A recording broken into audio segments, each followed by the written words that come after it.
Nah, jalan tuh.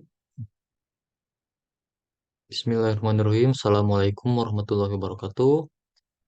Saya Ilham Rizky Agustin. Di sini saya akan memaparkan progres dari pembuatan aplikasi yang sebelumnya ditugaskan kepada kelompok kita.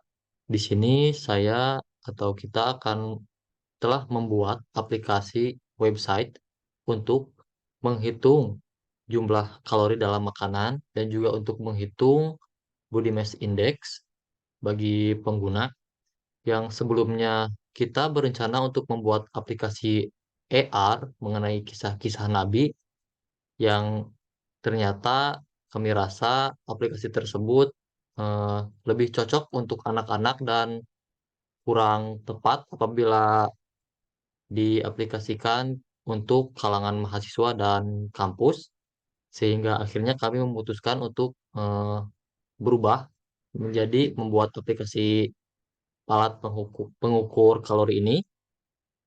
Dan alasan selanjutnya yaitu karena dalam membuat aplikasi AR ini diperlukan eh, aset-aset untuk objek-objek 3D seperti halnya untuk membuat gedung dan aset-aset 3D lainnya yang kami rasa tidak memungkinkan apabila dibuat dalam waktu yang tersisa untuk pengerjaan aplikasinya. Maka dari itu kami membuat aplikasi eh, untuk mengukur kalori ini. Langsung saja di sini ada fitur untuk mengecek jumlah kalori yang terkandung dalam suatu makanan. Bisa kita coba untuk mengetik misal rice, yaitu nasi. Nah, di sini kita ketahui bahwasannya satu cup nasi atau 247 gram nasi ini mengandung 116 kalori. Atau kita juga bisa coba cek untuk yang lain, misal pisang atau banana. Nah, di sini bisa terlihat untuk satu buah pisang dengan berat 125 gram itu memiliki 111 kalori. Selanjutnya di sini kita coba login terlebih dahulu dengan akun yang sudah tersedia.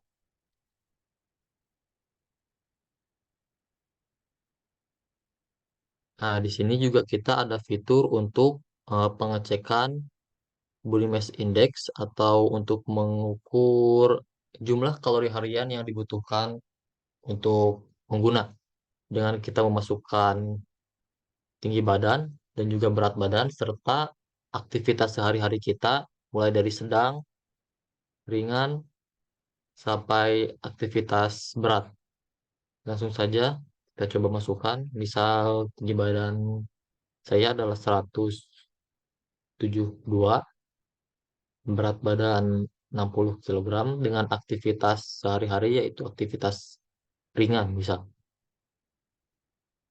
Maka akan keluar di sini body mass index-nya 27,89. Nah, dari sini kita juga bisa melakukan saving terhadap eh, pengecekan ini untuk bisa dilihat historinya secara berkala pada setiap harinya. Kita coba klik tombol save. Nah, maka akan masuk ke sini. Nah, ini tuh berguna untuk pemantauan kita terhadap pengecekan body mass index, tinggi dan juga berat badan. Jadi lebih berguna untuk monitoring terhadap pengguna-pengguna yang sedang melaksanakan program diet seperti itu.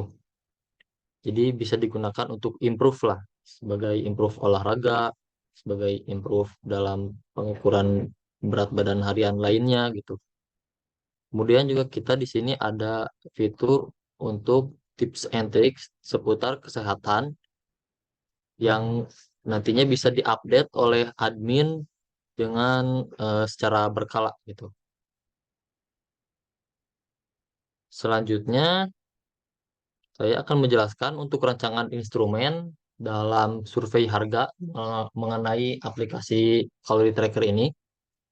Seperti yang disebutkan sebelumnya, bahwasanya aplikasi ini memiliki fitur diantaranya pengecekan untuk jumlah kalori yang terkandung dalam makanan, seperti yang sudah didemokan sebelumnya, dan juga perhitungan untuk BMI atau Body Mass Index, yang merupakan indikator yang digunakan untuk mengukur status gizi pengguna.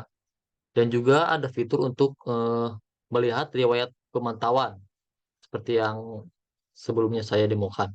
Nah, tujuan dari survei ini adalah untuk menilai kepuasan pengguna terkait harga dari aplikasi ini, kemudian untuk mengukur persepsi nilai, untuk menganalisis faktor-faktor yang mempengaruhi keputusan pembelian, untuk memahami ekspektasi pengguna terkait harga, menentukan hubungan antara kepuasan dan tingkat penggunaan, untuk mendapatkan insight di pada strategi masa depan, dan juga untuk mendukung pengambilan keputusan terkait harga pada aplikasi yang akan kita pasarkan ini. Pada metodologi surveinya, kita akan menggunakan eh, cara dengan melakukan kuesioner online dengan melibatkan eh, untuk survei ini melibatkan beberapa responden dari mahasiswa atau mahasiswi dari Fakultas Sains dan Teknologi dari setiap jurusan untuk digunakan sebagai sampel dari survei tersebut. Selanjutnya untuk bab keempat, variabel yang diukur akan dijelaskan oleh rekan saya. Padanya dipersilakan.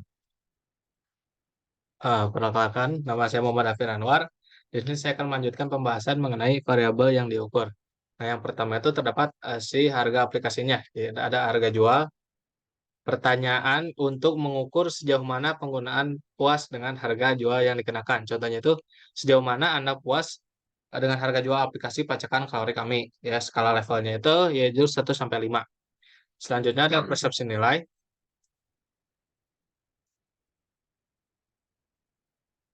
Nah, di mana si persepsi nilai ini terdapat pertanyaan untuk mengevaluasi sejauh mana pengguna merasa nilai yang mereka terima sebanding dengan si harga jual dari aplikasinya. Contohnya itu, apakah Anda merasa bahwa harga biaya jual aplikasi ini sebanding dengan manfaat dan fitur yang Anda terima? Skala Likert itu 1 sampai 5. Selanjutnya ada kepuasan pengguna terhadap fitur-fitur. Pertama itu ada pelacakan aktivitas fisik. Pertanyaan untuk mengevaluasi kepuasan pengguna terhadap fitur pelacakan aktivitas fisik pada aplikasi. Contohnya seperti, apakah Anda merasa fitur pelacakan aktivitas fisik pada aplikasi ini memberikan nilai tambah yang signifikan? Jawabannya itu ya atau tidak. Selanjutnya ada faktor-faktor yang mempengaruhi keputusan pembelian. Yang pertama itu ada perbandingan dengan aplikasi lain. Pertanyaan itu untuk memahami apakah pengguna membandingkan harga aplikasi dengan aplikasi serupa di pasar. Contohnya itu, apakah Anda pernah membandingkan harga aplikasi ini dengan aplikasi pelacak kalori lainnya? Jawabannya itu ya atau tidak. Selanjutnya ada faktor penentu keputusan pembelian. Pertanyaan untuk mengidentifikasi faktor-faktor yang paling mempengaruhi keputusan pengguna dalam memilih berlangganan si aplikasi ini. Contohnya itu, apa yang menjadi faktor utama Anda dalam keputusan Anda untuk berlangganan pada aplikasi ini? Pilih salah satu atau lebih harga, fitur, rekomendasi, dan lain sebagainya. Selanjutnya ada ekspektasi pengguna terkait harga. Dan ini ekspektasi penyesuaian harga. Pertanyaan untuk memahami apakah pengguna memiliki ekspektasi terkait penyesuaian harga atau peningkatan layanan. Nah, pertanyaan itu untuk mengevaluasi sejauh mana pengguna merasa nilai yang mereka terima sebanding dengan harga jual. Nah, contohnya itu, apakah Anda berharap ada penyesuaian harga atau peningkatan layanan di masa depan? Jawaban itu ya atau tidak. Selanjutnya ada harapan pengguna terkait harga. Ini pertanyaan untuk menilai harapan dan ekspektasi pengguna terkait perubahan harga atau peningkatan fitur. Contohnya itu, apa harapan Anda terkait harga aplikasi ini di masa mendatang? Jelaskan secara singkat. Lalu selanjutnya yang terakhir ada hubungan antara kepuasan dan tingkat penggunaan. Tingkat penggunaan aplikasi, pertanyaan untuk mengukur seberapa sering pengguna menggunakan si aplikasi ini. Contohnya, berapa kali dalam seminggu Anda menggunakan aplikasi pelacakan kalori ini. Selanjutnya ada hubungan antara kepuasan dan penggunaan. pertanyaan untuk menganalisis apakah kepuasan pengguna mempengaruhi tingkat penggunaan aplikasi. Contohnya itu, apakah tingkat kepuasan Anda terhadap harga berpengaruh pada seberapa sering Anda menggunakan aplikasi ini? Skala Likert itu 1 sampai 5. Selanjutnya ada skala pengukuran. Nah, di dalam survei ini kami menggunakan sejumlah skala pengukuran untuk mengumpulkan data yang komprehensif terkait persepsi dan preferensi pengguna terhadap harga aplikasi pelacak kalori ini. Skala-skala ini dirancang untuk memberikan kerangka evaluasi yang jelas dan dapat diinterpretasikan. Berikut ini adalah contoh skala pengukuran yang kami gunakan. Pertama itu adalah skala Likert untuk kepuasan pengguna. Yang betul ada 1 sangat tidak puas, lalu yang kedua tidak puas, 3 netral, 4 puas, dan 5 sangat puas. Selanjutnya ada skala numerik atau untuk penilaian harga sebanding. Seberapa sebanding menurut Anda harga berlangganan bulanan atau tahunan aplikasi dengan manfaat yang Anda terima? 0 itu tidak sebanding sama sekali, 1 sampai 5 itu sebanding dengan nilai yang lebih tinggi, menunjukkan persepsi nilai yang lebih tinggi. Selanjutnya yang ketiga ada skala pengukuran binary untuk eksklusivitas. Apakah Anda merasa harga eksklusif aplikasi ini sebanding dengan fitur-fitur dan keunggulan yang ditawarkan? Jawabannya itu ya dan tidak. Selanjutnya ada skala Likert untuk persepsi nilai. Contoh pertanyaan itu sejauh mana Anda merasa nilai yang Anda terima pada aplikasi ini sebanding dengan biaya pelangganan? Jawabannya itu adalah 1 sampai 5, yaitu satunya tidak sebanding, 2 kurang sebanding, 3 netral, 4 sebanding, 5 sangat sebanding. Selanjutnya skala numerik untuk penilaian harapan harga masa depan. Pertanyaan itu sejauh mana Anda akan mendukung peningkatan harga jika itu diiringi dengan peningkatan fitur dan layanan. 0 itu artinya tidak mendukung sama sekali, 1 sampai 5 mendukung dengan nilai yang lebih tinggi menunjuk di tingkat dukungan yang lebih tinggi. Lalu yang keenam adalah skala Likert untuk hubungan kepuasan dengan penggunaan. Nah, seberapa sering Anda menggunakan aplikasi ini sebagai hasil dari kepuasan Anda terhadap harga yang dibayarkan? Jawabannya itu adalah 1 jarang sekali, 2 kadang-kadang, 3 sering, 4 sangat sering, 5 selalu. Nah, skala-skala ini akan membantu mengukur dimensi-dimensi kunci terkait harga dan memberikan pandangan yang lebih mendalam tentang persepsi pengguna terhadap nilai yang diberikan oleh aplikasi pelacakan kalori kami. Nah, selanjutnya yang keenam ada rencana analisis data. Nah, rencana analisis data ini akan memandu pengolahan informasi yang diperoleh dari survei ini untuk menghasilkan temuan yang bermakna dan mendalam. Proses analisis data akan mencakup langkah-langkah berikut. Yang pertama itu pengolahan data awal. Periksa dan kelompokan tanggapan berdasarkan variabel-variabel utama seperti harga, kepuasan pengguna, dan tingkat penggunaan. Lalu yang kedua adalah deskriptif statik.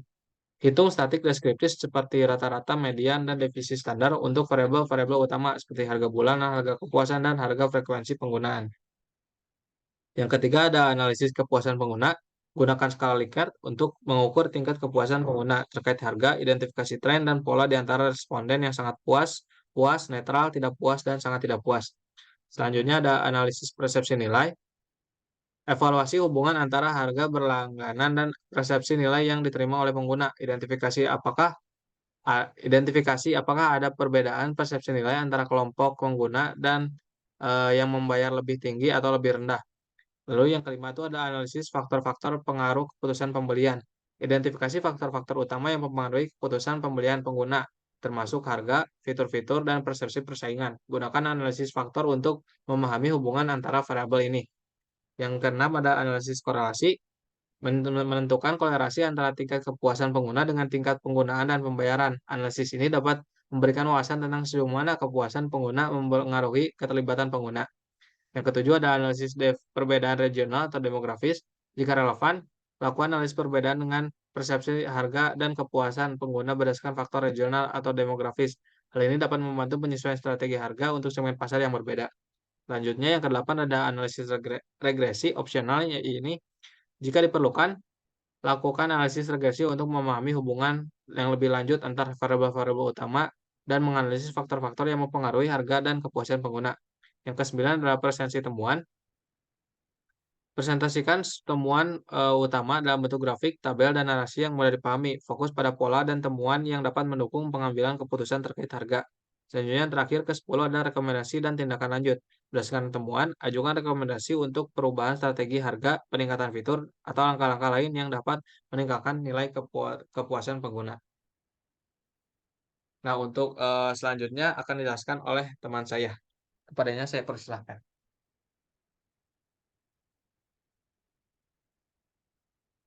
Baik, saya Muhammad Alwi Salahuddin. Selanjutnya ada etika survei. Yang pertama, perlindungan privasi responden.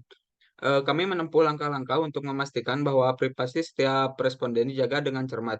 Identitas dan informasi pribadi responden akan dijaga kerahasiaannya, dan hasil survei akan disajikan secara agregat untuk menjaga ano, anonimitas.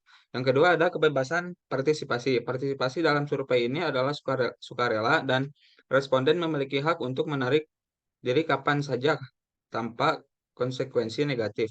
Tidak ada paksaan atau tekanan yang diberikan kepada responden untuk berpartisipasi. Yang ketiga, tujuan penelitian. Nah, tujuan survei ini jelas dan terfokus pada pemahaman tentang eh, persepsi pengguna terkait harga aplikasi. Hasil survei akan digunakan untuk meningkatkan kualitas layanan kami dan memberikan nilai yang lebih baik kepada pengguna kami. Yang keempat, informasi yang diberikan. Responden akan diberikan informasi yang jelas dan akurat tentang tujuan survei, bagaimana data yang akan digunakan, dan bagaimana kebijakan privasi akan diterapkan. Pertanyaan yang diajukan akan berkaitan langsung dengan tujuan survei. Yang kelima, konsistensi dengan etika penelitian. Nah, survei ini akan dilakukan sesuai dengan prinsip-prinsip etika penelitian yang berlaku, termasuk kejujuran, keberlanjutan, dan integritas dalam pengumpulan dan analisis data. Yang keenam ada keamanan data. Kami akan menggunakan tindakan keamanan yang memadai untuk melindungi data yang dikumpulkan dari responden. Informasi yang dikumpulkan akan disimpan dengan aman dan hanya diakses oleh pihak yang berwenang. Yang ketujuh ada tanggapan terhadap keluhan. Kami menyebut tanggapan, saran, dan keluhan dari responden terkait etika survei. Kami menjamin untuk menanggapi setiap keluhan dengan cepat dan secara adil. Yang kedelapan, jika respon ada kontak etika. Nah, jika responden memiliki pertanyaan atau kekhawatiran, kekhawatiran etika terkait survei ini, mereka dapat menghubungi tim kami, eh, yang dapat menghubungi tim etika penelitian kami melalui email Ilham Rizky Agustin 473@gmail.com. Nah, survei ini dijalankan dengan integritas dan mengutamakan hak-hak responden. Kami berterima kasih atas partisipasi dan kepercayaan Anda dalam memberikan tanggapan yang berharga. Yang kedelapan ada jadwal pelaksanaan. Yang pertama, kami akan melakukan pengumpulan data. Nah, survei ini direncanakan untuk dilaksanakannya dalam beberapa waktu, dimulai 3 hari pada minggu pertama di bulan Desember 2023. Selama periode ini, responden akan diundang untuk berpartisipasi dalam survei online. Yang kedua, yaitu pemrosesan data. Setelah pengumpulan data selesai, kami akan memulai proses eh, pemrosesan data untuk menganalisis hasil hasil survei.